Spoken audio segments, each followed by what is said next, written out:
What's up, wrestling fans? It is time for another edition of The Voice of Wrestling. I'm your host, Chris Cash, alongside Nick Paglino here on Fight TV.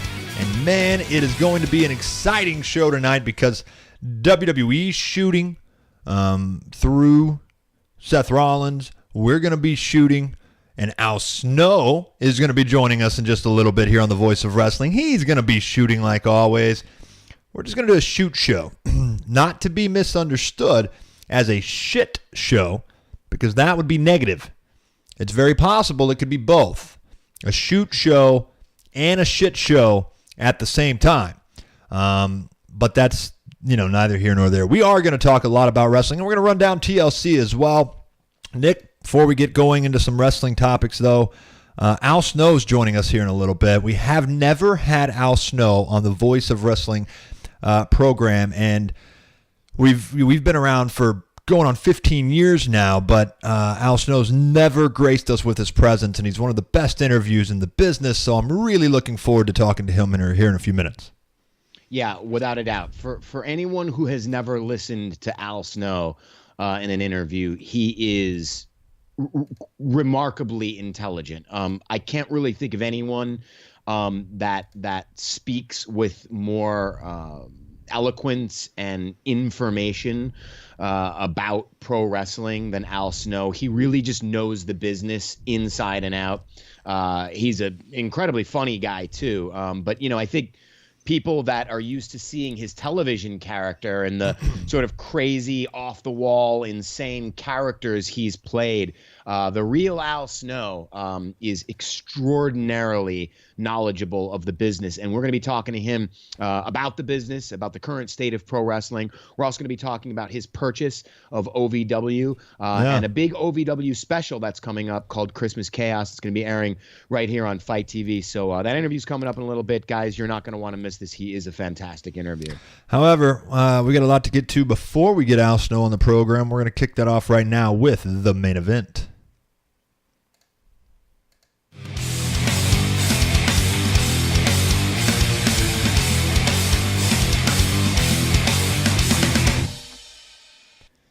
It's the main event here on The Voice of Wrestling. Chris Cash, Nick Paglino, and Nick. Raw this week was interesting. It was the go-home show, of course, to the Sunday's pay-per-view, TLC. Look, we kind of all knew Seth Rollins was going to be the front runner, the horse. I mean, he was going to be kind of carrying the show. In the meantime, I think a lot of people kind of expected that, anticipated that. After, of course, the loss of Roman Reigns and Braun Strowman, they needed that top babyface to kind of carry the show for a while, and Seth Rollins seems to be that guy. This week's main event, Nick, we wanted to kind of talk about how odd it was, though, and the pros and cons maybe of them allowing him to open Raw this week with a semi-shoot style promo, in the sense that he did get into some things that a lot of people have been criticizing about Raw. I think, Nick, it was really interesting because there's a couple of things that we've even brought up on this show. Of course, the ratings being down. Lucha House Party, for example, was one of the specific things that he's mentioned. And of course, you bitched about that last week. Everybody bitches about that just about every week. It's kind of ridiculous. And it seems like, without a question, Raw toned down some of the nonsensical things that they do week in and week out. But allowing Seth Rollins to kind of shoot, which I assume was definitely planned. It wasn't something, it was scripted. It was not something that was out of nowhere. But who's behind this decision, Nick, first and foremost? What do we know about this, if anything? And I guess just kind of what was your initial reaction to it when he went into that promo and got about halfway through and you're realizing kind of what it's going to be, which, again, was a little bit more shootish as far as some real-life issues that WWE's been having. No, it really did.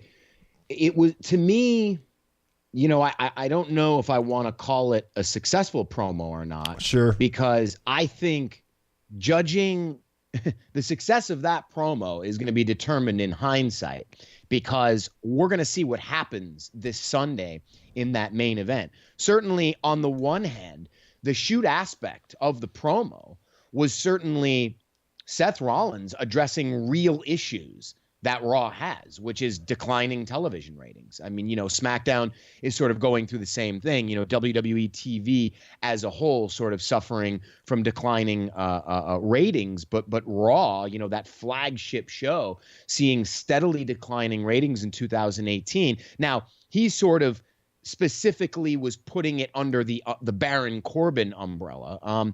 But again, addressing the ratings, addressing segments, and bits that people just don't like, that people are really reacting poorly to, at least in the social media sphere. The Lucha House Party stuff and the matches and the rule changes and all of this, and the sort of chaotic booking of WWE Raw from week to week. Those are real issues that fans are really voicing their opinion about, and not in a storyline way. Now, the non-shoot aspect of it, the storyline aspect of the promo is, of course, Seth Rollins is blaming Baron Corbin for all of this, right? And, it's Baron Corbin's fault that the show has been so bad, and it's all of his terrible decisions that are making Raw so bad from week into week out. And it's sort of to stress what you're hearing from Michael Cole all the time, which is, oh no, here's Baron Corbin exerting his power and abusing his power and exerting his authority, and we've seen that. They've beaten that storyline to death, but not only are we seeing that same storyline with Baron Corbin, but it's resulting in pretty bad storytelling from week to week on Raw. So I was surprised to hear them address things like declining ratings. Right. I was surprised to hear them reference their own creative storylines, such as the Lucha House Party thing, and really sort of deem it as quote unquote bad. He was using the word bad.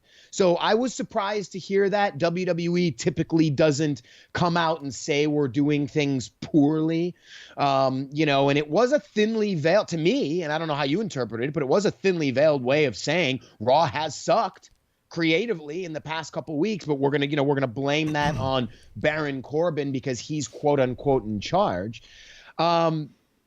But really, like I said at the beginning of this discussion here, was it a great promo or not? I think we're not going to know until we see what happens on Sunday night. And are they going to continue with this Baron Corbin storyline? I mean, Baron Corbin storyline, really, it's called the Baron Corbin Show. I mean, he's dominating Raw every Monday night.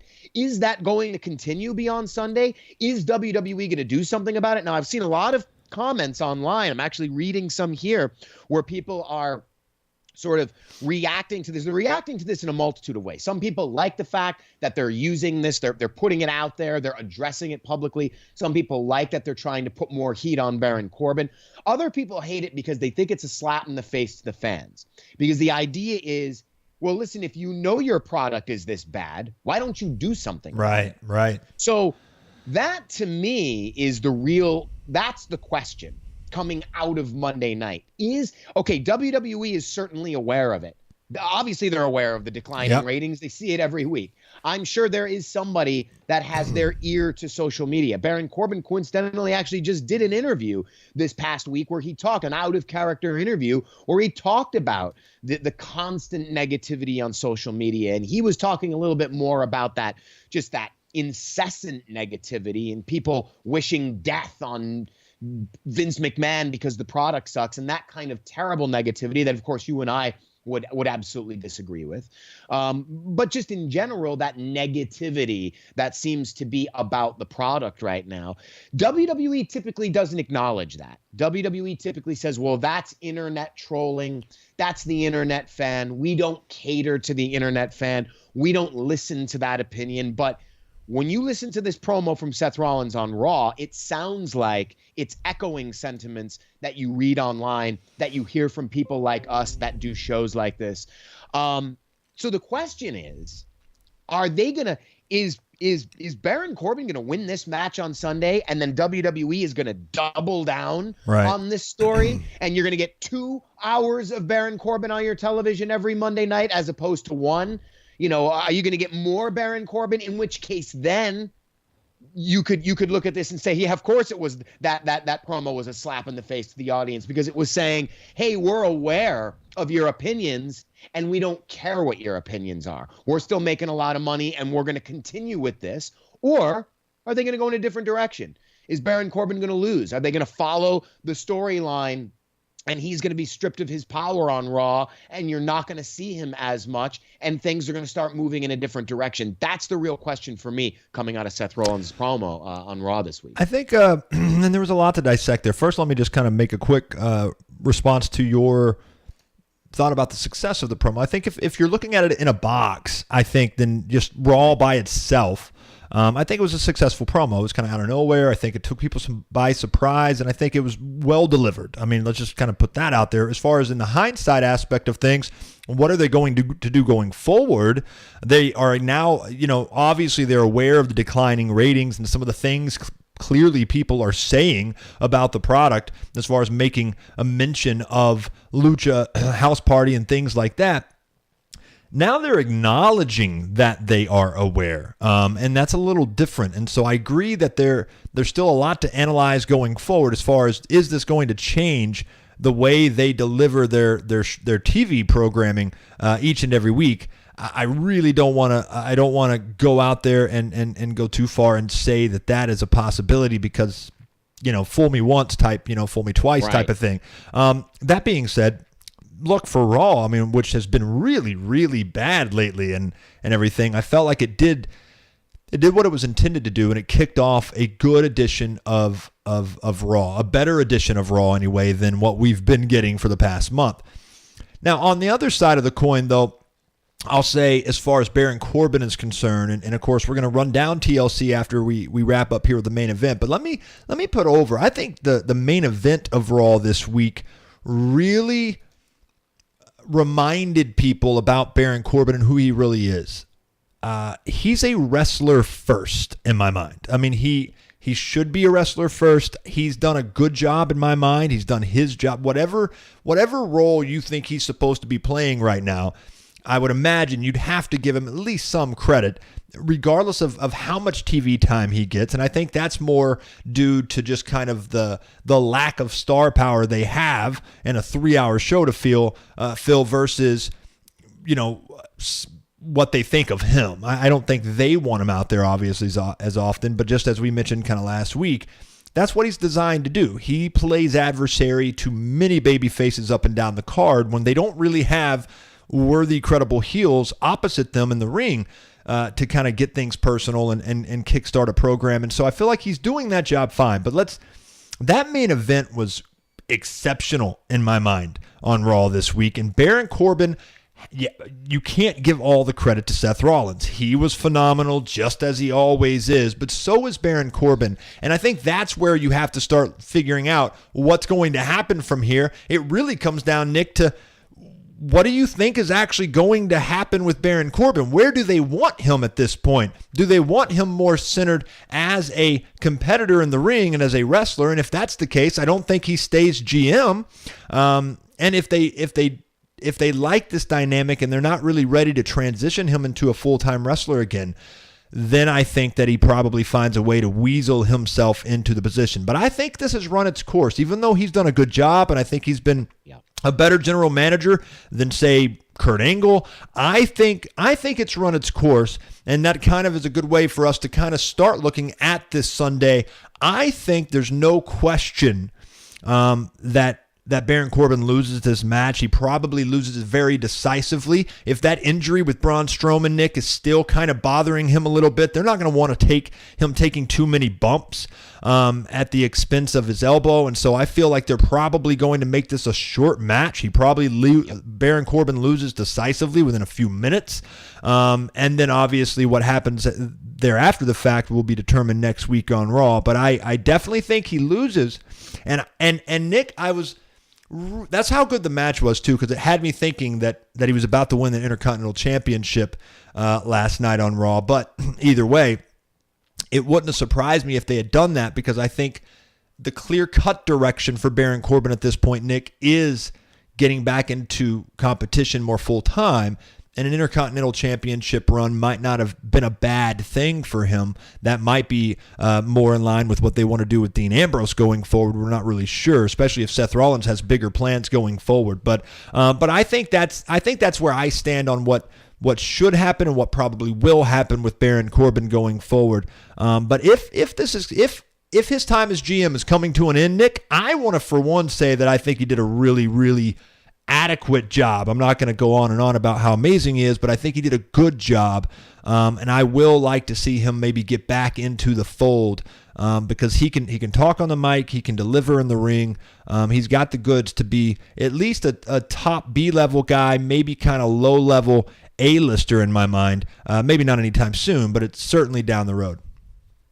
I totally agree. You know, I think the writing is sort of on the wall with the storytelling, and you know, you could look at this as the experiment of Baron Corbin as GM and sort of the storyline, like you said, running its course. You know, Baron Corbin, I have always felt, is a better in-ring talent than the mic guy. You know, I think this GM role for him has helped sort of bring some of those mic skills out a little bit more, develop them a little bit more. But overall, I think his role as Raw GM has sort of proven that less is more for Baron Corbin when it comes to the mic work. You know, seeing him for 60 total minutes of Raw delivering promos and in video segments and backstage segments, you know, I think that's too much for a guy like a Baron Corbin. So I think in recent weeks, they've stacked the deck with him all over Raw, with him making all of these matches. You know, just we saw it with, you know, Bobby Lashley and Lio Rush on Raw this week. Again, with Heath Slater. Now you've got Heath Slater in there as the referee who's doing his bidding for him. You know, I think really that feels to me like it's come to a head and it's time for this storyline to sort of drop off, you know, and for WWE to really pull back on the amount of infusion of this GM storyline. Now, again, it remains to be seen. Are they going to hire a new GM? Because the condition is he will be stripped of all power if he loses on Sunday. I agree with you. I think he's going to lose. Will they name a new GM? Will it be Stephanie returning to television to be making the decisions? But yeah, I couldn't agree more completely. It feels like this has run its course. As for what happens on Sunday, and again, you know, you look at the match and look at the way they're even building that, you know, they're still building this thing as, you know, Baron Corbin insists that Braun Strowman's not going to be there for the match. And I could totally see something happening. In fact, I could see it opening the pay-per-view.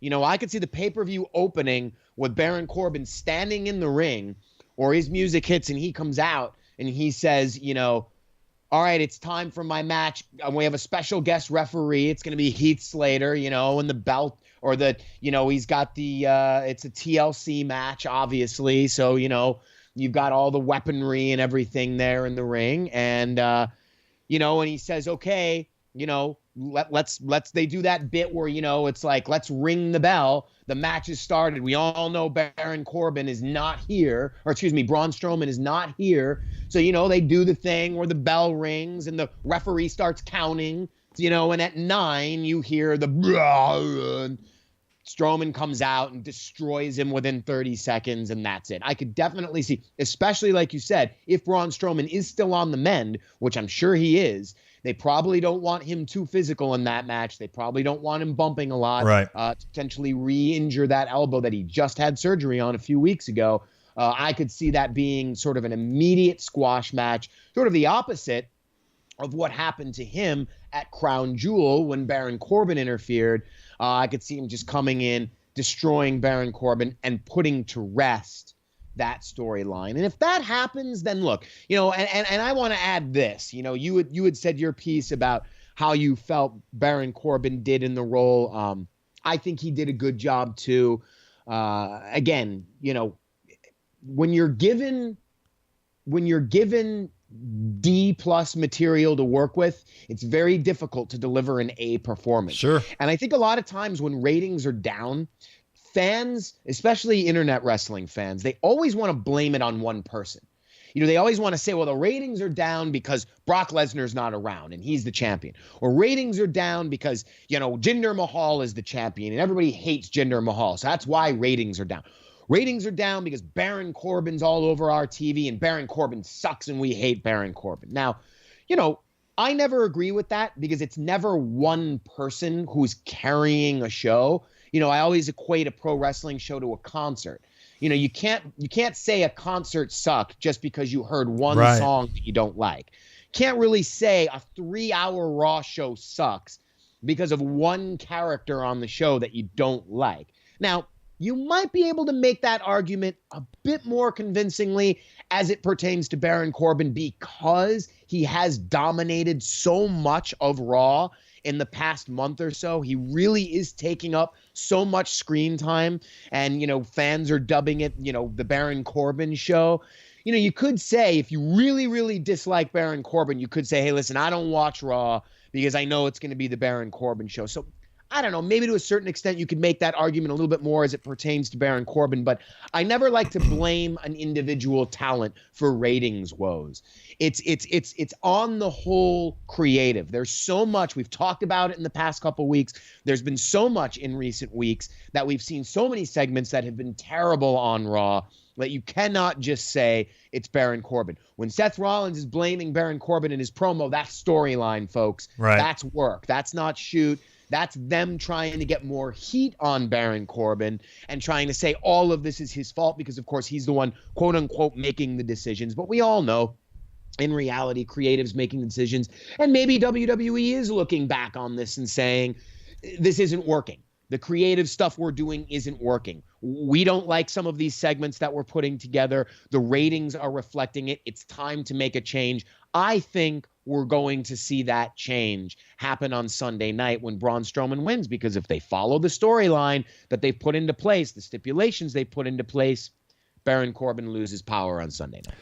I agree with you. I think we've got Al Snow to get to, so we want to hurry up. That has been the main event here on The Voice of Wrestling.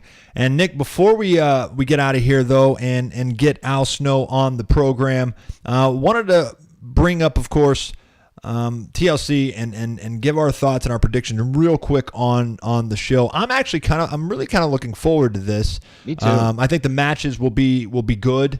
I think that overall, I'm not, I don't think creatively this is the best pay-per-view as far as my anticipation of it. But I think quality of matches will be there this week, and there's several that I'm obviously looking forward to. But let's quickly run these down, and then we'll get Al Snow on the program. Daniel Bryan defending the WWE title against AJ Styles. I've really been digging this angle between the two of them. I'm digging the new Daniel Bryan. I'm digging his sweater. He's really great. I love that he's ended the yes movement. There's a bit of that heel attitude that we haven't seen from Daniel Bryan in a while. I don't see that ending anytime soon, and his title run. I think the title run kind of goes hand in hand. AJ Styles just had such a tremendous title run. I just don't see the need for him to win that title back. So my pick there is Daniel Bryan this Sunday night. Yeah, I think they took the title off of AJ for whatever reason they did at the time that they did. And I don't think that they're going to reverse that decision this quickly, especially when I agree with you. I think Daniel Bryan's doing a decent job. It's an interesting way they're going with him for sure. It takes a little bit getting used to, but I think he's doing his damnedest to make sure that he's getting booed out there, which he's obviously being successful at so far. But I agree with you. I definitely think Daniel Bryan's title run is here to stay for at least a little while, and Daniel Bryan retains this Sunday. Speaking of tremendous momentum, Becky Lynch defending her title against Charlotte Flair and Asuka in a SmackDown Women's title triple threat match. Again, just so much incredible momentum for Becky Lynch here. I don't see that sort of ending as we wrap up 2018. My pick here, obviously Becky Lynch. And, there's so much they can do here in the triple threat confine. I know a lot of people are probably going to be upset if it's Asuka that takes the pin in this match. It's probably one of the reasons why they put Asuka in this match, because she's the one that can either take the pinfall or she can take the submission. I know a lot of people have been pretty unhappy with Asuka being sort of relegated as more of a minor player on WWE SmackDown, especially coming off of such a incredibly hot first half of 2018. It's quite incredible to see where Becky Lynch started 2018 and where she's ending 2018, as opposed to Asuka, how she started 2018 and how she's ending 2018. Almost the complete opposite for both girls. But I see Becky Lynch retaining here, and I do see a heck of a match. This one's tough for me because I think Asuka also allows for Charlotte to get the pin if they decide to put the title on her. I'm not sure the WrestleMania plans. I think after Ronda and Charlotte had to have their match kind of unexpectedly at Survivor Series, I think it seemed very unlikely they were going to repeat that at WrestleMania, and it seemed like Becky Lynch now had that spot pretty secured. But I'm not so sure now after the finish at Survivor Series. I think that Charlotte still has every opportunity to be involved in that match, if not strictly just purely in the match singles-wise with Ronda Rousey. And so I think there's still a lot of ways they could go here. I'm going to go out on a limb, and I'm going to say Charlotte wins this match. I mean, I won't be surprised either way at this point. I'd be surprised if Asuka won, but I won't be surprised if Becky retains or Charlotte wins. But I'm going to go ahead and just say something in my gut tells me Charlotte wins this match, and they throw a kink into things, which will help Becky's cause, in my opinion, as well, if they still have big plans for her at WrestleMania. But I'm going to say Charlotte pulls off an upset here, even though I agree with everything you said, Nick, and Becky is rolling red hot, and I don't think that's going to change anytime soon. In what should be a very physical matchup, Ronda Rousey defending her Raw Women's title against Nia Jax. I've been a bit lukewarm on this program. I know, Nia Jax has been thrown into a lot of stupid comedy segments in the past few weeks on Raw. Things got a bit more serious this week and the week before. Nevertheless, I'm looking forward to a good match. I really think Nia Jax, is responsible for giving Ronda Rousey her first really good match in WWE when they first faced each other. So Ronda Rousey has come such a long way since then. But again, I don't expect Ronda Rousey's title reign to end anytime soon or even before WrestleMania. So I'm going with Ronda Rousey here. Yeah, Ronda wins. I think Raw was starting off decent with a more serious promo by Nia Jax. I thought it was decently delivered. I mean, she's just not the best on the mic, but she was far and wide better than in a way better than what she's been. And then they kind of just dropped the ball with the entire segment. I don't know what Alexa was doing down there. I think they could have made that a little more personal between Ronda and Nia instead of including Tamina and Ember Moon. But either way, I agree with everything you said. There's no way Nia's winning this match, and Ronda 100% just bulldozes all the way to Mania as champion in my mind. The Kingslayer, Seth Rollins, defending against Dean Ambrose. I've been critical of Dean Ambrose since the heel turn. I feel like things have been clicking for him a little bit more in the past couple of weeks. I've liked the physicality. I've liked the promos a little bit more. I'm buying him a bit more as a heel. I really think he benefits from the win here. Seth Rollins is really just your top guy and, is a top heel. And we've seen him with that incredible Intercontinental title run in the past. I think Dean Ambrose needs to take the title here on Sunday and sort of go on a reign of terror on Raw as the Intercontinental Champion. I think it could be really great for him. My pick to win this Sunday night, Dean Ambrose. I really think Seth Rollins and WWE just really have nothing to lose with the title change here on Sunday night. So my pick, Dean Ambrose becomes your new Intercontinental Champion. I think that's part of the reason they had the main event the way they had it on Raw. Very long, very exhausting, very grueling. A good main event between Seth Rollins and Baron Corbin. I think that kind of softens him up for an easier way for them to put over a win by Dean Ambrose, but yet keeping Seth Rollins strong. It's the match of the night for me as far as my anticipation goes. I'm looking forward to it. I agree that Dean Ambrose takes the title for the reasons that I said, and for what you just mentioned, but also because I think it's very clear at this point Seth Rollins is being elevated to kind of top of the card, and if that's the case, drop the title to somebody else that could kind of use it while he goes on and maybe gets ready for an interesting matchup potentially with Brock Lesnar at WrestleMania, if that's still on the books, and that's still potentially the way they want to go. So I think there's more to come for Seth Rollins. He needs to drop the title while he then goes and takes over as kind of the number one babyface. Dean Ambrose still takes it. It makes a lot of sense. The SmackDown Tag Team title is being defended by The Bar versus The New Day and the Usos in a triple threat tag team match. Not a whole lot of momentum in this feud. This really feels like a same old thing to me. This kind of really tells you the current state of tag team wrestling in WWE. This is sort of just, again, it's The Bar versus The New Day versus the Usos. The same old guys here. I don't really see the need to have a title change here. So I think The Bar retains in what should be an entertaining match.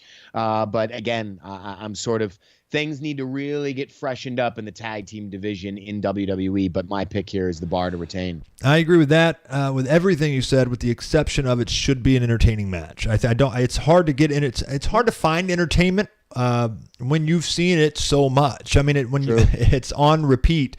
And so I'm a little exhausted by all three teams at this point, and I'm going to read a book during that match. Okay, read a book. Tell me what you end up reading. I will. I haven't decided I'll yet. start reading it from the end. You start reading it from the beginning. We'll meet in the middle, and then hopefully by the time the match is over, I like that. We'll meet in the middle of the book, and then we can tell each other how the middle ends. Deal. Boom. Doesn't make any sense. But no, whatever. It doesn't. Tables match. This one's interesting. Ruby Riott versus Natalya. A lot of strong reaction to what happened on Raw this week with Ruby Riott invoking Jim Neidhart. And really the only thing I have to say about this is anybody surprised by this stuff anymore? This is what WWE does. They utilize real life situations like this in storylines. They have used deaths before in storylines. They will continue to use deaths in storylines. And I'll say what I always say, which is, I think people have the right, of course they have the right to feel like it's in poor taste. A lot of people felt like it was in poor taste and disrespectful to the memory of Jim the Anvil Neidhart. But if it's okay with the wrestlers involved, if it's okay with Natalya, look, these are a different breed of people. They grew up in this environment in which these kinds of real life events are fodder for storylines and for angles. If they don't feel it's cheap, if Natalya doesn't feel it's cheap, if she's okay with it, then I can't say I disagree with it, And certainly Ruby Riott got a lot of heat, and certainly it really helped etch her out as an emerging top heel in the women's division in WWE. So I really had no problem with it, mostly because I'm used to it. This is what WWE does. And I think people are constantly surprised when they do things like this, but it's what they do, and they're going to do it again in the future. As for who wins this match, I'll be honest with you. I think Ruby Riott's got some good momentum coming off of Raw this week. She's a great heel. I like the Riott Squad as a group. And, WWE has a tendency to take these heel groups.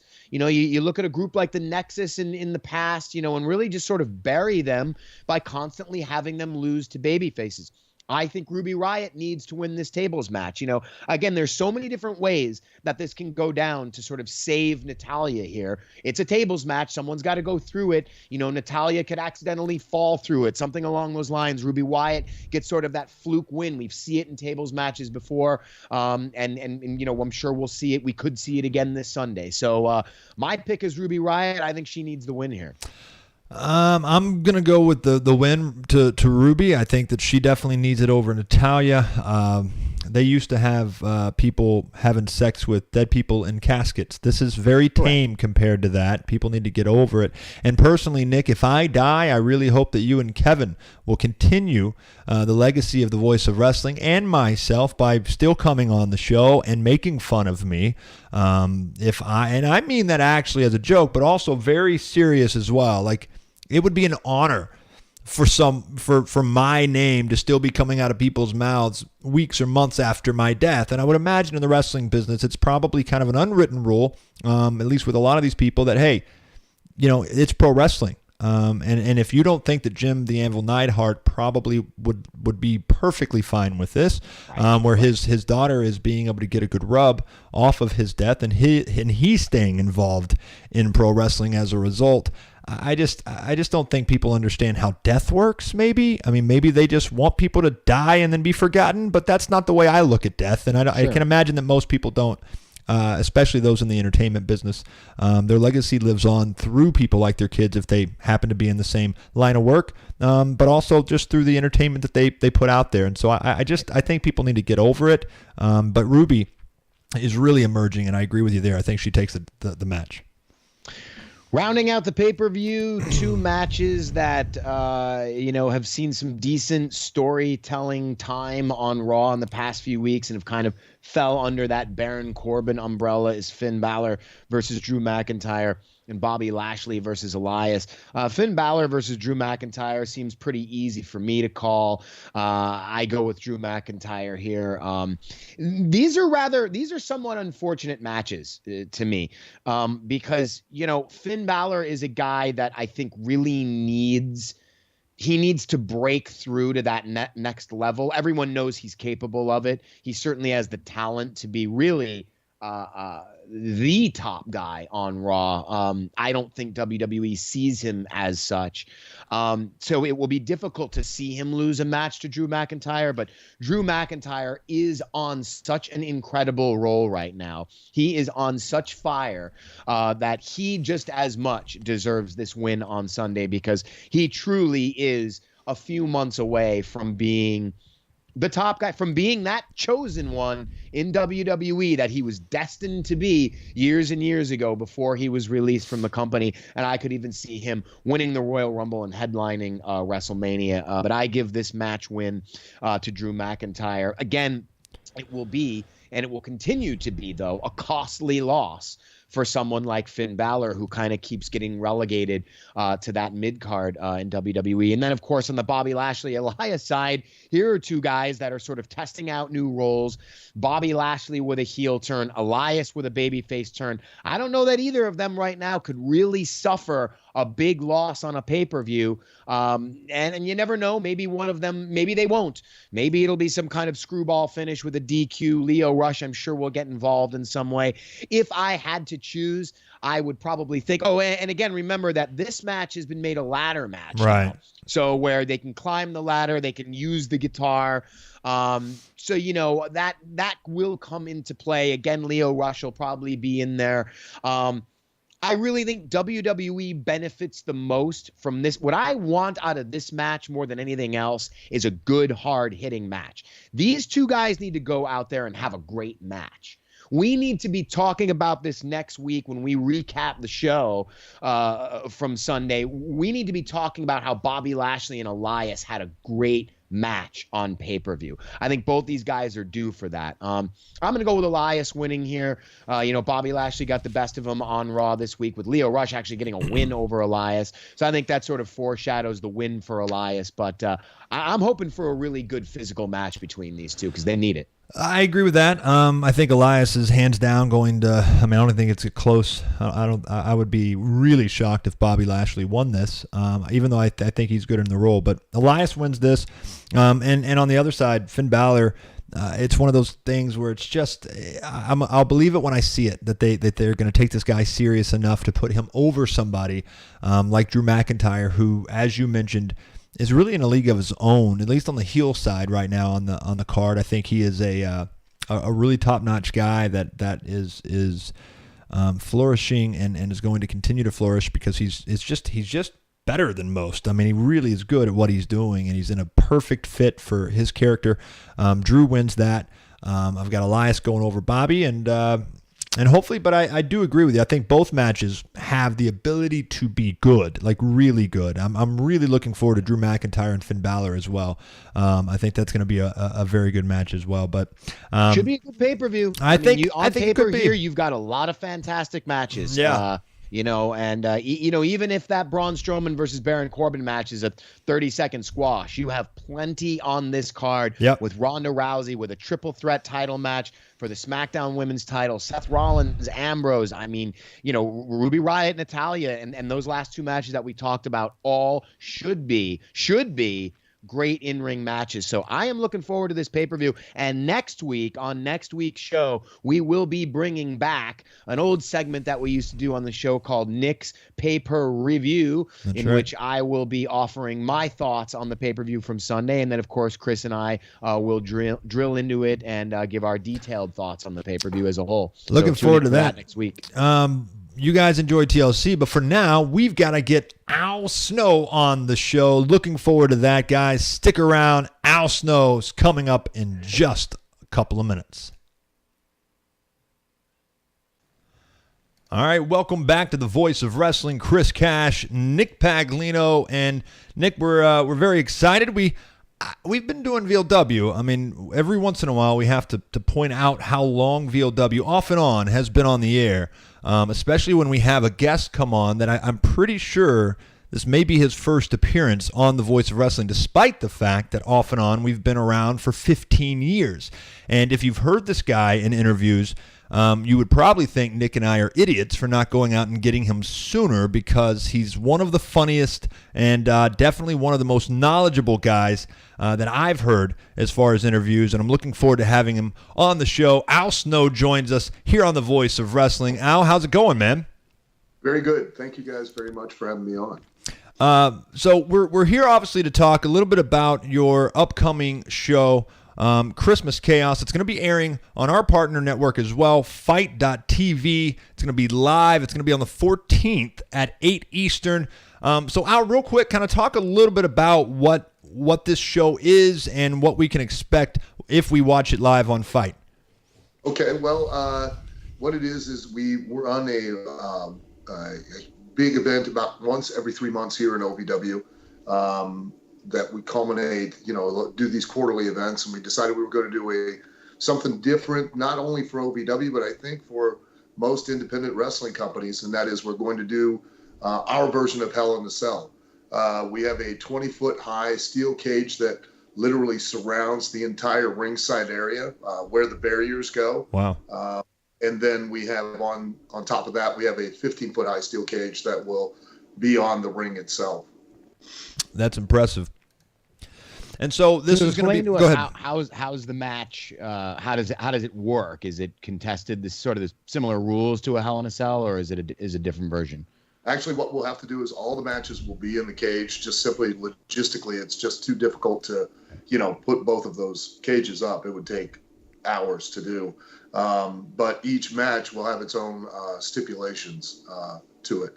Like we have a match that's similar to the War Games in some ways, where we'll have a 10-man tag. Two people enter, then one each after that every 2 minutes. The match itself won't actually start until all 10 men are in the ring. And then once they're in the ring, they have to escape the steel cage around the ring and then into the external cage where there'll be weapons attached to the side of the cage, and then they can bring those weapons back into the steel cage and use those to increase the odds of winning the match. Nice. So this definitely fits the chaos bill really well. That's incredible. Of course, the headliner is Abyss versus Shane Helms for the OVW title. Now, what is that going to be a different style of match in the cage? Well, it won't be the same as say for instance the match I mentioned prior. I mean, it will be a heavyweight title match, and we'll do that more like a traditional cage match where it'll have to be by pinfall, submission, or escape. But you're going to have to escape first the cage around the ring and then the cage outside as well. Hey, Al, I'm kind of curious. This may be a stupid question, but a lot of our fans here, they follow the WWE product, of course. They're not as versed in independent wrestling. And of course, I remember when VLW first started up, OVW was kind of the developmental company for WWE. as far as I know, that's no longer the case in any capacity. I know that you either bought it not too long ago, a couple years back or something, or took over. For those that might not be real familiar with kind of where OVW is today, besides this event, could you kind of give us a short recap for what it's doing now as far as its place in pro wrestling? Is it still working with Impact? How did obviously you come to get involved, and just kind of give it a little bit of a background there? Sure. Well, OVW was, like you said, was originally a developmental territory for WWE. Turned out Brock Lesnar, John Cena, Randy Orton, Batista. Once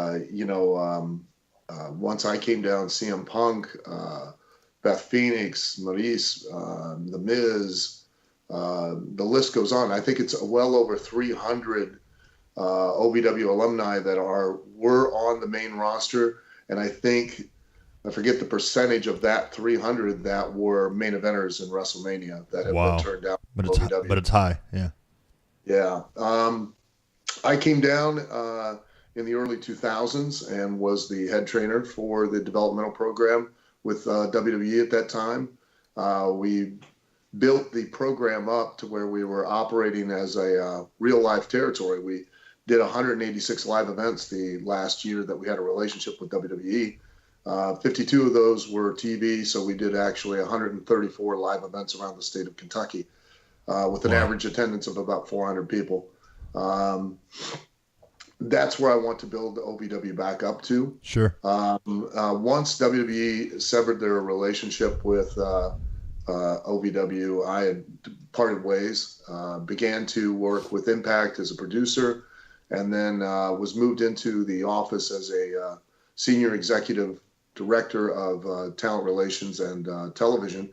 And in that capacity, I created a developmental program for TNA with OVW as a partner, and did very well, generated quite a few talent that went on to do a lot of things in TNA and Impact Wrestling. And at that time, TNA severed their relationship just because financially they were not in a position to, continue forward with developmental program. Right. Again, I parted ways with OVW and moved on and was working on doing other things. And then just recently in June, I came back and purchased OVW from Danny Davis with my partner, Chad Miller. Chad Miller at the time was he was head of the Kentucky Wrestling and Boxing Commission. And he and I approached Danny. Danny was ready to retire, and we purchased OVW. And our goal is to build it back to its place of prominence that it once was. We just did October 10th, our 1,000th television episode. Wow. It was history making. In the realm of television, there's not too many television shows that have 1,000 consecutive episodes. And really, as far as wrestling is concerned, only WWE and has, Raw had done 1,000 episodes, and TNA 1 week after ours did 1,000 episodes. And we broadcast that live on our local television partner. And we also streamed it live as a pay-per-view on Fight TV at that time. And that was the first time we, as a company, had ever done anything like that. And as far as the training school is concerned, we have big plans for that. We're merely steps away from gaining state accreditation as an actual trade school, which is a game changer for us, and I think for wrestling, because that way people who want to attend a wrestling school, they can garner financial aid. And we don't plan on just teaching the in-ring side of things. We plan on teaching all aspects: camera work, lighting, sound, production, segment producer, creative writing, formatting a television show, learning all aspects of sports entertainment and broadcasting, so that if your wrestling career gets cut short, or you you can no longer perform, or you've had your run, You have something else you've to gotten fall back older, onto. you have options, and not to mention, even if you don't ever pursue it, as an in-ring performer, you have a better understanding of what it is you need to do in the ring to capitalize on those opportunities that you have on any type of television platform, because now you know the other side of it and what they're looking for best to sell you. Al, what was the first time you remember? Did somebody teach you that stuff? Because I mean, I would assume you probably kind of got thrown into it, but maybe you did have someone kind of teach you the other side of the business, so you could kind of continue your career the way that you have. Obviously, as a producer, an agent, you've done so many different things. Obviously, a trainer, of course. What was the first time? How far back was it when you kind of made? I know you're still active in the ring though, but when did you also kind of double as either a producer, an agent, or a trainer? What was the first time, and how do you remember kind of getting involved in that? Were you trained, or were you just thrown into it? I was kind of just thrown into it. I had opened up my own training school in Lima, Ohio years ago. Did very well. Started a lot of people in their careers. Blue Meanie started there. Dan Severin, trained him both as a professional wrestler and for the UFC. Truth Martini. There were a lot of guys that went on to have, careers and to contribute to professional wrestling for quite a long time. I eventually closed it. Because my obligations and responsibilities to WWE were so much that it took me away too often from the school, and I couldn't be there to oversee and personally train everyone. And then I was my next opportunity was with Tough Enough, Right. and I got the exposure to the other side of the wrestling business as far as producing and things like that, vis-a-vis just by watching and listening and learning to the MTV producers. And then, when I came down in the early 2000s with OVW, I came down as a trainer, and then circumstances just kind of created a situation to where I became the guy who wrote the TV and directed and produced it. And so I was kind of basically just kind of thrown in there, and it was a sink or swim type of proposition. And, we did really, really well during that time, and it allowed me a better understanding of what the mistakes were that I made in my in-ring career and where I went wrong and what I could have done to take advantage of more opportunities from seeing that other side of things. And, I've just continued to learn by hands-on experience. It's really quite fascinating to hear that the school is going to offer, more than just the in-ring training. To the best of my knowledge, that's the first time I've really ever heard of that. I know over at NXT, they're giving you it's really focusing on the performance aspect of it. If a student doesn't want to be an in-ring wrestler, can they follow a track there that's just writing or producing or camera work or lighting, or do they also sort of have to start off as in-ring training as well? Well, they do have to start off because I also have academies all over the world. The Al Snow Wrestling Academies. I have like 6 in the UK, 1 in Romania, 1 in Denmark, 1 in Hungary, France, Italy, Portugal, 2 in Chile, and just recently 1 in Dubai. And all of those academies follow a syllabus where I've broken it down into 3 classes. There's beginners, intermediate, and advanced. Each class works on particular skills that allow you to learn and understand. And that's the key. It's not just learning the mechanics. It's understanding what it is you're learning and why you're learning it. Right. So it enables you to then learn the next steps in the process. And, whether or not, like, say, for instance, you want to attend and you just want to be a writer, you just want to be a producer, that's fine.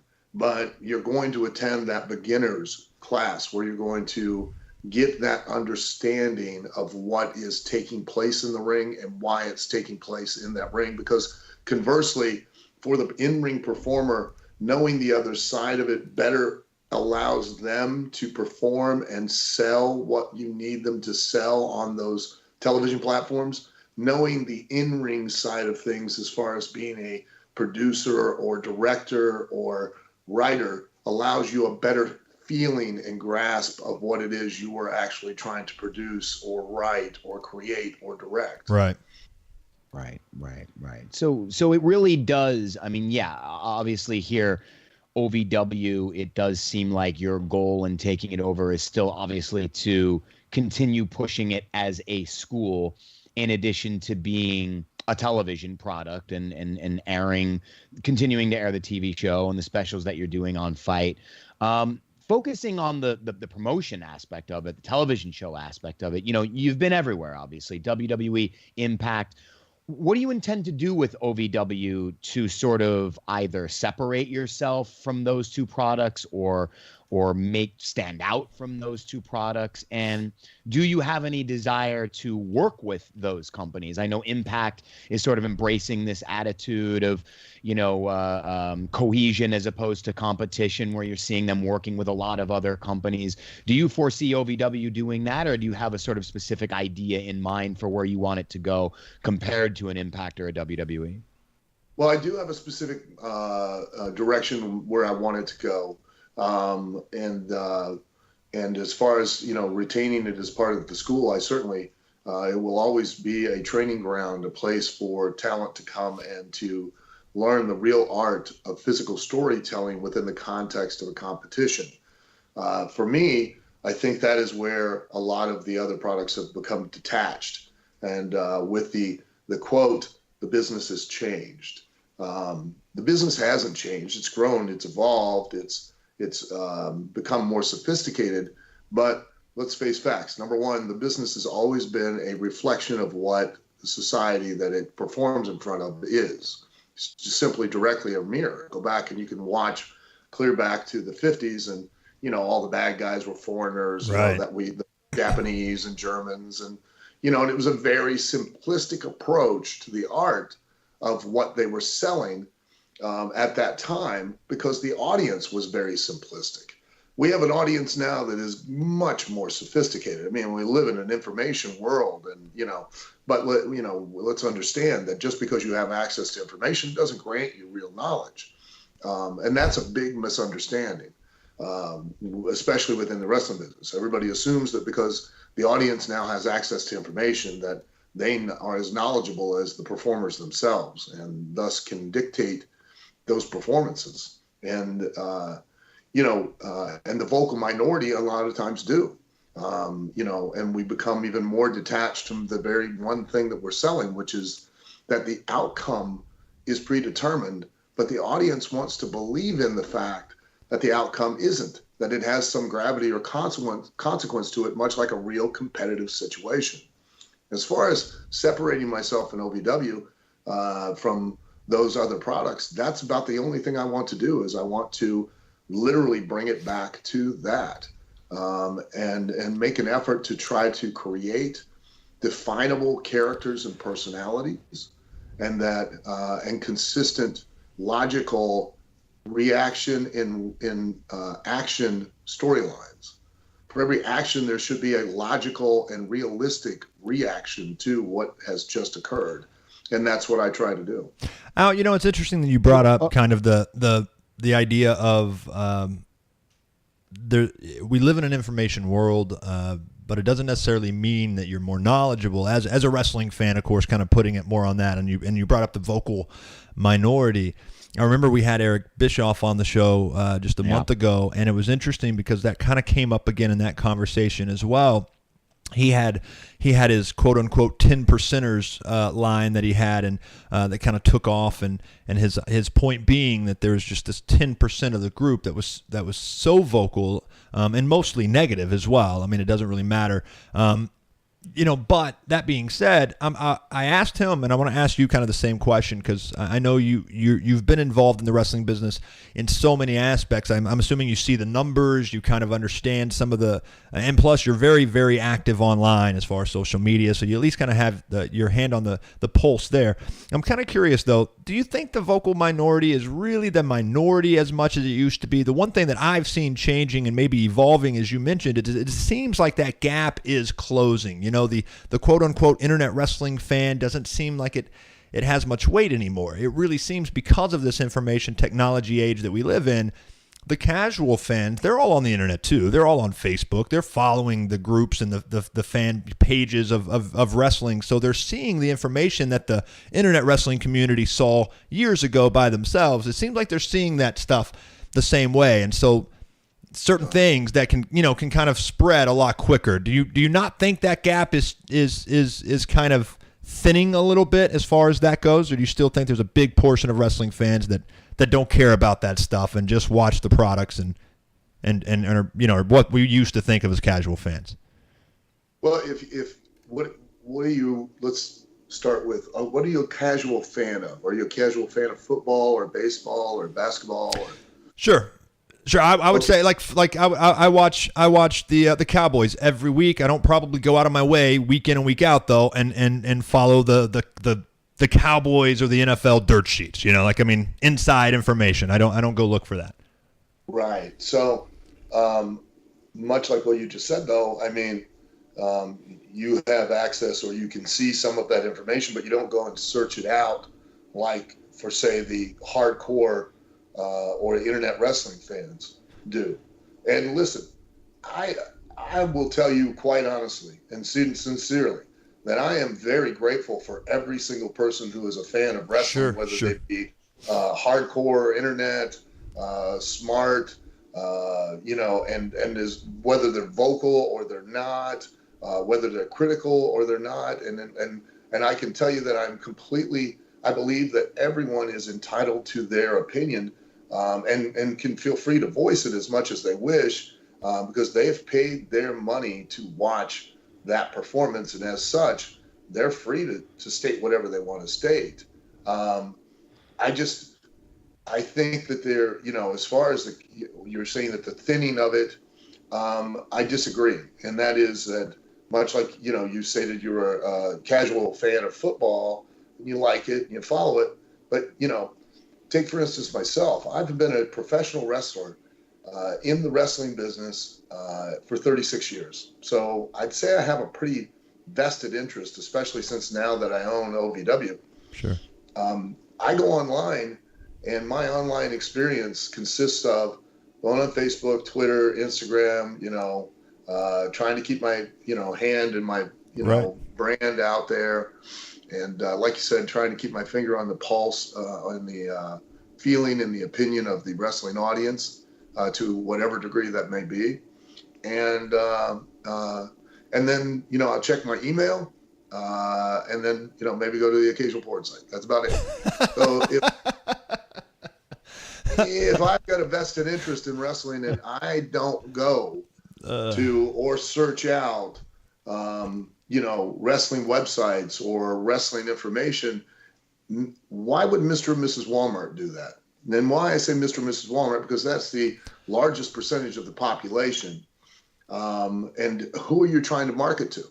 Are you trying to market to the wrestling fans? Or are you trying to market to Mr. and Mrs. Walmart? And I'll tell you a quick little story to help explain what I'm trying to say. When I went to ECW the second time, I had started a joke. I was being a smartass and misused the term, quite honestly, of a jobber calling, and saying I was going to create the job squad. It was going to be me, Barry Horowitz, Chris Candido, a couple of other guys. And we were going to be the most powerful group in wrestling because, if we didn't want to get beat, what are you going to do? Because there were people at that time in WWE that actually thought they were winning matches. And, Cornette was like, what are you talking about? I was like, hey, if Undertaker picked Barry Horowitz up and tombstoned him, and then Barry decided to just stand up and dust off his hair and walk out, who had the power in that match? You know what I mean? Right. So let's smarten up here. You're not really winning because we're not really losing. And so that, it became really popular amongst the boys, and they all wanted me to make T-shirts, which I did in ECW. And from a period of May to October, back in the days when the internet wasn't quite so prevalent, and there certainly wasn't internet commerce, right? Between just the internet and at shows, I sold a total of 3,500 T-shirts at $25 a shirt. Holy crap! In just the amount of time of May to October. I went to WWE at that time. They Vince Russo had liked the idea, was very interested in it, and they saw the sales and they wanted to license it, which they did, but it never went anywhere. Why? Because of the fact that they didn't know how or understand a way to market it to the general audience. Now, Steve Austin had a gimmick, had the same thing, a gimmick, much like the Job Squad, but it was a completely different thing. But the general audience understood it, got it. You didn't need to explain it. You didn't need to sell it. And as a result, he had T-shirts not just in one store in the mall, like a Spencer's Gifts or a Hot Topic. He had them in JCPenney's, Sears, Walmart, Elder Beerman, Lazarus, Macy's. Every major retailer had his shirts, and as a result, he made life-changing money. So, with wrestling and with your gimmick or brand as a wrestler, would you want to just simply market yourself to just the wrestling audience, or would you want to market yourself to the general audience? Right. That's a good point. Now, do you think, though, that, and this is kind of getting back to when we talked about, what OVW might be trying to do differently, I think Impact and WWE are great examples of two polar opposites in that, Impact seems to be giving a product that might be more, for that fan base that gets the internet, that reads the internet. Even Chris Jericho said something on Twitter the other day where he said, guys, it's a work. Quit acting like it's not a work. And I don't know if that was directed at some of the guys who are maybe overworking in the ring and hurting themselves or potentially shortening their careers. I know he's been going back and forth a little bit with Will Ospreay. He's even said in interviews he's talked to him about toning down his style a little bit so he has a little bit more longevity. So you have that sort of creative direction that maybe an Impact is going in, and you see the audience that they attract versus then a WWE who might be giving you less of the in-ring product and more of the general storytelling that maybe will attract a wider audience. But we're also starting to see WWE's numbers on a weekly basis kind of shrinking. I wouldn't say rapidly, but if you look in the past 5 to 10 years, what do you make of those two products and maybe where the numbers are with those shows right now?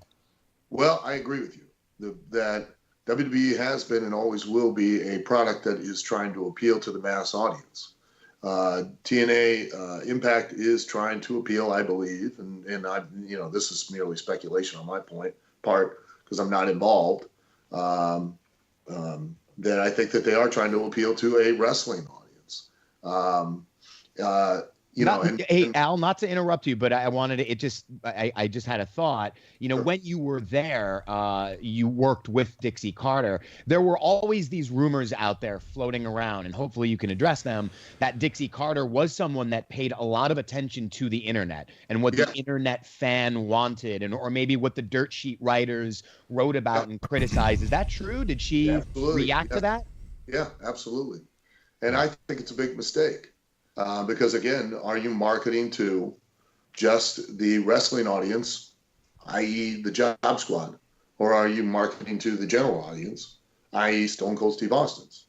It's and knowing, listen, professional wrestling, it comes down to this. You have to know what you're selling, okay? And you have to understand why you're selling it. There are no ifs, ands, or buts about it. There's only one thing that is fake. There's only one thing that's ever been fake, and that's why I said that people, and I put it in quotes, say the wrestling business has changed. And that is that the finish is the only thing that is fake about professional wrestling. That's it. That's the only thing you're really selling is the finish. You're not selling what you do. And today's talent have so lost touch with that one concept that they are physically injuring themselves in an effort to try to sell what they do, when an audience has and always will purchase a ticket to only believe in two things: who that performer is and why they did it. They will not ever believe what a performer has done, because if you were to ask any of those people, they would say the ring is a mattress or a trampoline.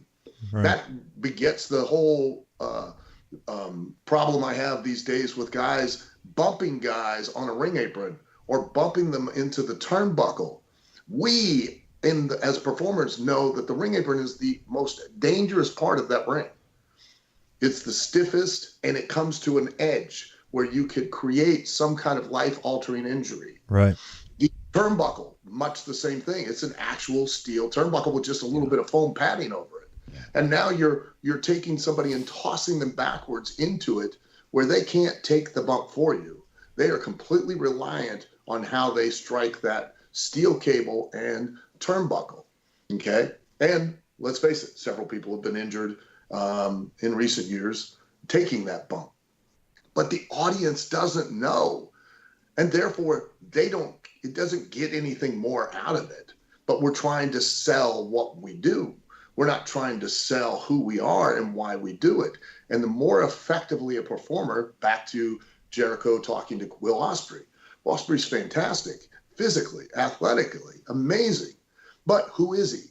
Can you describe Will Ospreay to me in a sentence or less that will motivate me as a general audience to go, oh, I need to watch that show? And that really is the key, because every truly successful performer in professional wrestling throughout the years has been a performer that you could turn to your friends and family and go, you need to watch this show. There's this guy, drinks beer, he kicks ass, and he flips off his boss, and he's a redneck. We all know who I'm talking about. Right. If I say some guy that's undead and, he carries an urn, and you can describe these performers in a sentence or less. And as a result, that is why they're successful, because your friends and family, you can turn to them and you got to watch a show with me. There's this guy, and you go, he's A, B, C, D, E. Not, hey, there's this guy you got to watch. He's amazing. He does really cool moves. Okay, well, I might get around to that. So you're an advocate then for obviously the storytelling side of it versus even, being more important and more valuable long-term maybe than the actual wrestling itself in a lot of ways. I mean, or at least it feels that way. No, I'm not.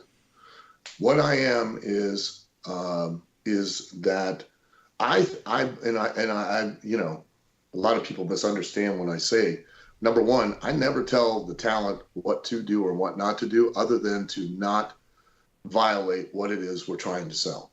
That's it. That's all I ask them not to do. They can do whatever they want and do as much as they want, and to the point to where I'll tell them, I don't care if you even throw a bag of cats on your opponent. It makes no difference to me. But you need to ask yourself this question. If it were real, and you were really out there attempting to win and not lose, what would you do and why would you do it? If you're doing something in the ring that at some point physically the audience watching it goes, why do you just do that? Then you've violated the very thing you're trying to sell to the audience. Right. And as a result, because there's only one, guys, no matter what you think, no matter what you might want to say, no matter what one of the other wrestling fans want to say, there's only one consequence to any bump that is either given or taken in that ring. And that is that it may lead the person who took it closer to losing, and it may lead the person who gave it or performed it closer to winning. Sure. Doesn't matter how big it is, doesn't matter how spectacular it is, doesn't matter how violent it is. Ultimately, at the end of the day, that concept of trying to win and not lose is the only reason you would ever do anything in that ring. If you violate that one simple precept, you have now taken away any consequence to anything you do. And if you take away the consequence, you take away the emotional connection. You take away the emotional connection, you take away the drama of the competitive situation. And if you take that away, you take away the heat, the need, the desire, the want to buy a ticket to see the outcome of that match. The storylines are just conversely as important because they give more gravity, more heat to whether or not one person wins or loses in that match.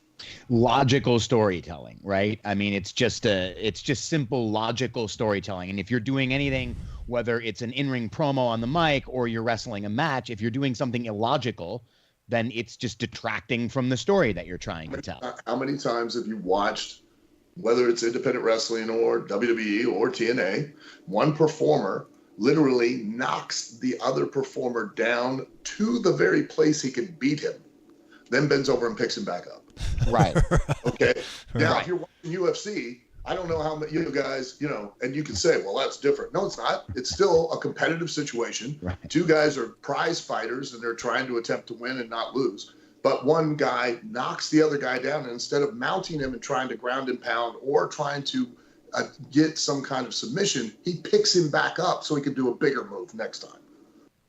Yeah. And as a performer, what you've just done is you violated that very concept of what you were selling the audience, what they paid to buy into and believe. And even worse, you just buried the very move you just did because you were like, hey, if you thought that was cool, wait till you see this next one. Right. And now if that one doesn't mean anything, the next one doesn't mean anything, and the next one after that, and then conversely, the finish doesn't mean anything. Sure.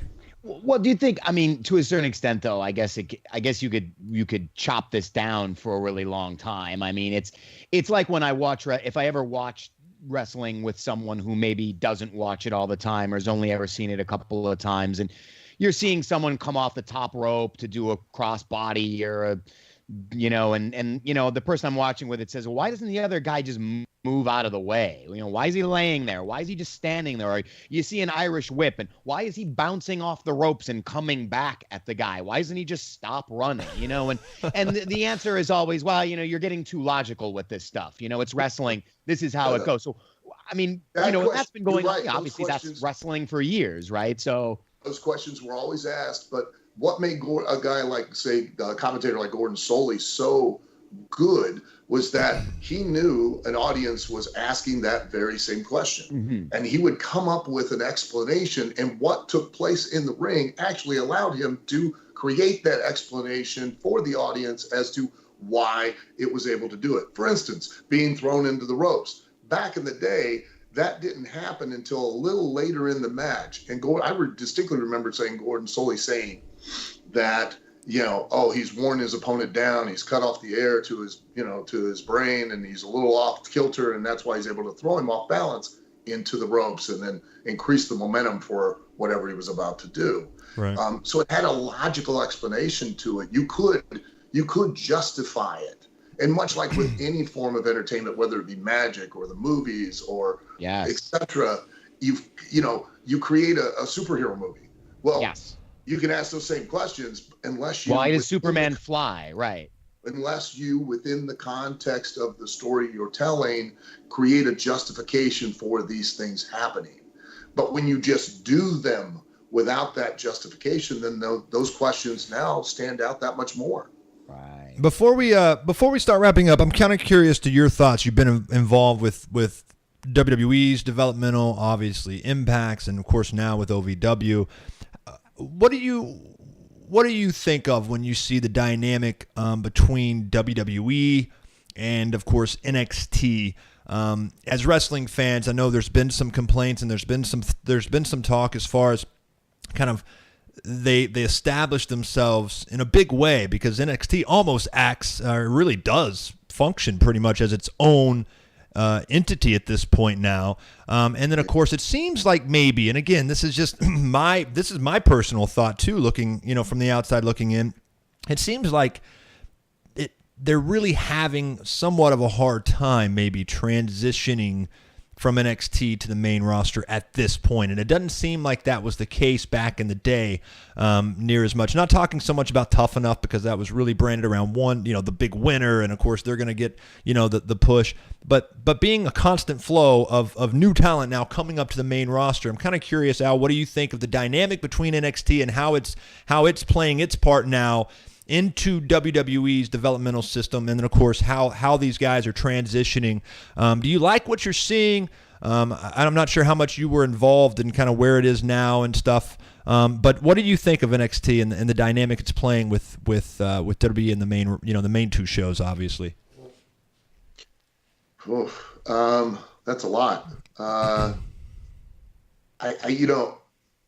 First off, let me say I can't give an educated opinion because I'm not affiliated or associated in any way with NXT, and I don't know the steps or the direction they take in developing their talent.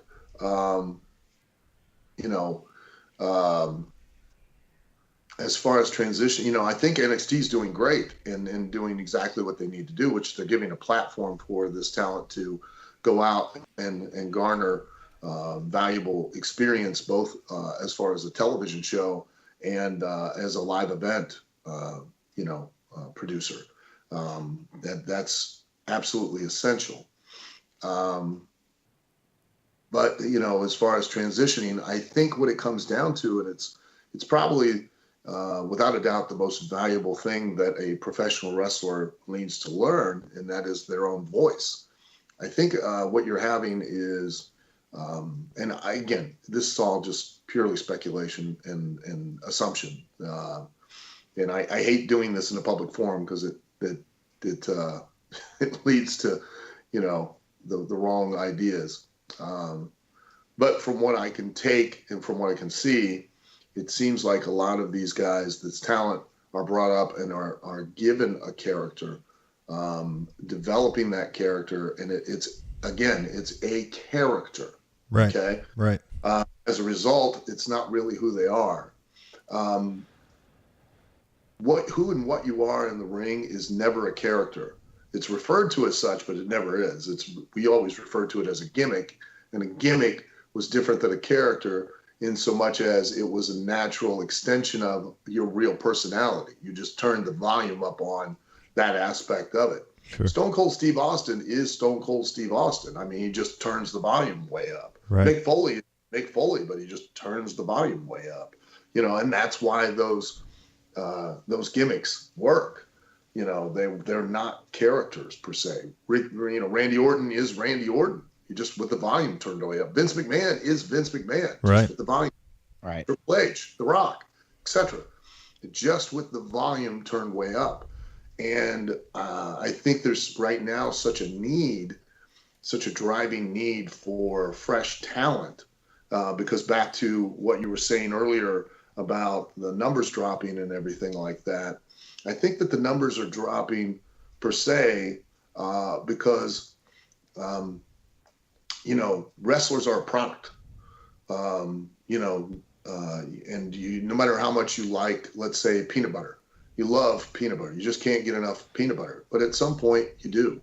You get tired of it. And either you want a different brand of peanut butter, a different flavor of peanut butter, or you just don't want to eat any more peanut butter for a long time until it kind of refreshes itself in your mind and you want to go back and have peanut butter sandwiches again. Do you understand? Yeah. That's why, car companies come out with new makes and new models every year, to bring to market with either new, iPhone. Every year they come out with an upgraded version. Same with Android, with Galaxy, comes out with a new, because the public always want something new.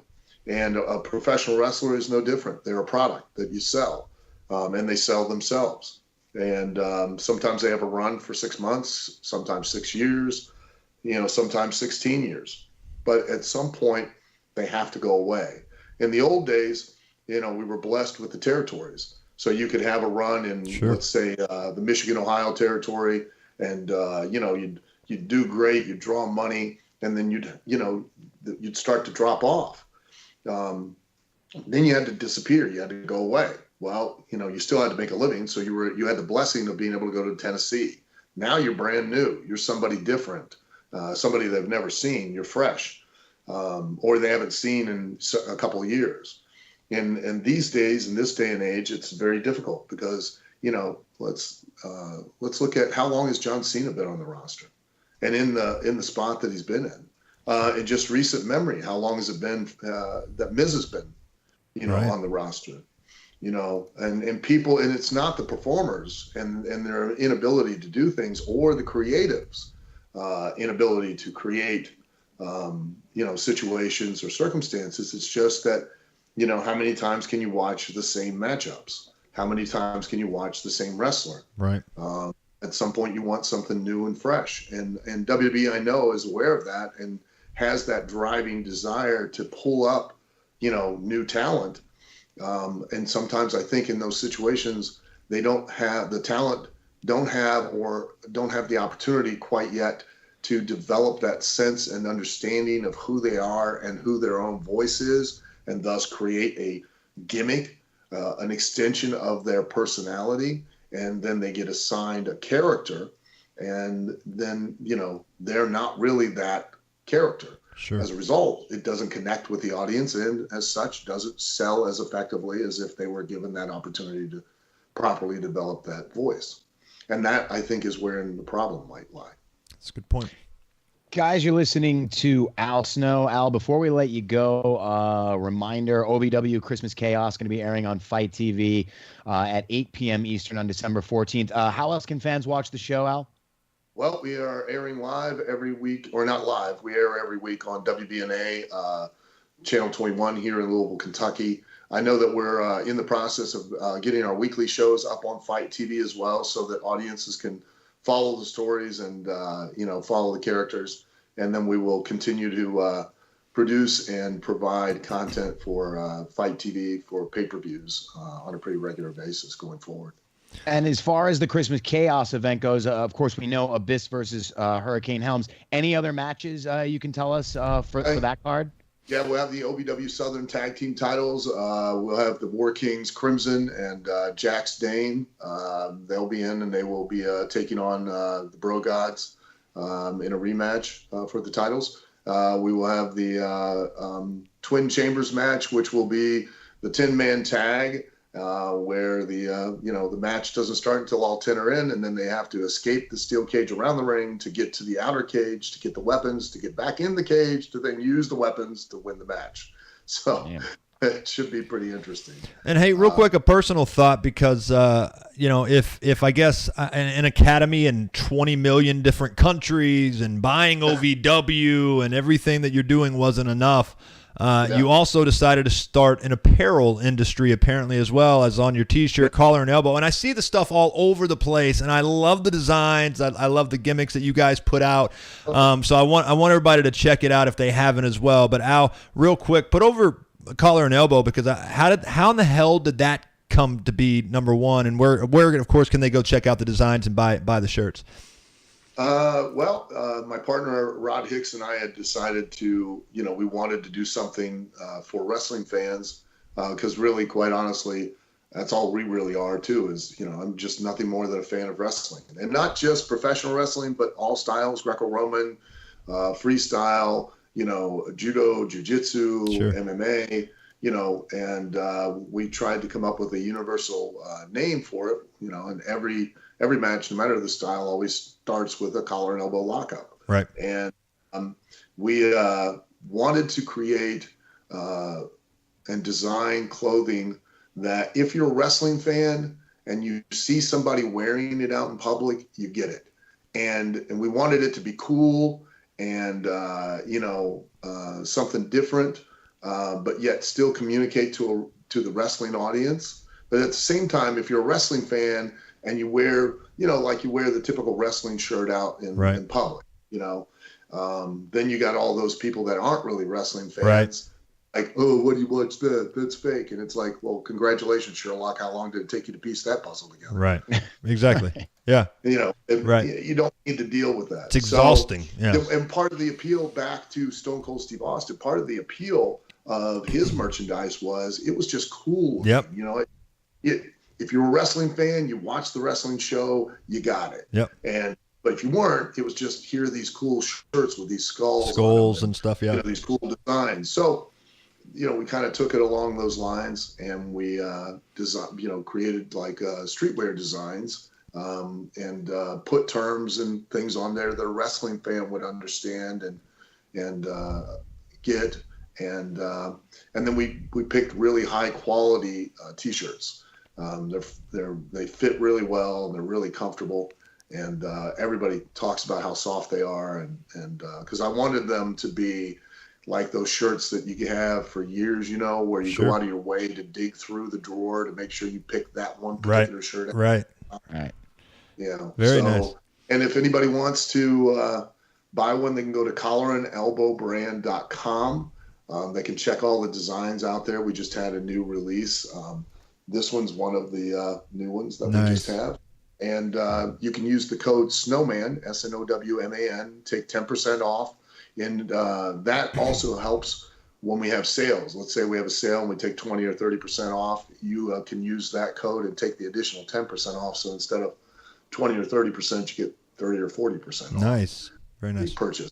And we also allow you to round up your purchase. And that additional 5 cents, which really doesn't sound like a whole lot, is contributed to the Cauliflower Alley Club and their charitable ongoing efforts. We've donated a couple $1,000s to them over the last year or so. That's awesome. And helping out, you know, they help out former wrestlers and boxers that are at the end of their careers. And then we also help out other charities. We've worked with the American Legion for veterans. And then we did some designs and contributed a portion of the purchase price to the American Legion, and then also with the American Cancer Society, we have a paint shirt for October for breast cancer, or for November. So, you know, and if you see anybody out there that's a collar and elbow sponsored athlete, you know, those guys are at a point in their careers where they don't have a, you know, brand awareness that they can sell their own merchandise. So we give them a code and, you know, give them a shirt and allow them to try to market both our brand and themselves. And, you know, you can take the 10% off using their code, and then they get a $5 kickback for every piece of merchandise they sell. So awesome. It allows them to make a little extra money and hopefully survive on the independents a little better. That's awesome. And Al, it seems like you're incredibly busy, and anybody that is wanting to get into the business, they need to find wherever you're at. It seems obviously not only can you still go in the ring, which most people who've been in the business as long as you have can't say that, but clearly you've made it work for this long and have stayed involved in so many different capacities. And so, guys, check out OVW. Christmas Chaos as well on Fight.tv the 14th at 8 p.m. Go check out all of that. And, of course, Collar and Elbow. Al, we really appreciate you coming on the show. We're going to have you back very, very soon. Much. I really appreciate you guys having me. Guys, this has been the Voice of Wrestling for Al Snow. That's Nick Paglino. I'm Chris Cash. We'll see you next week.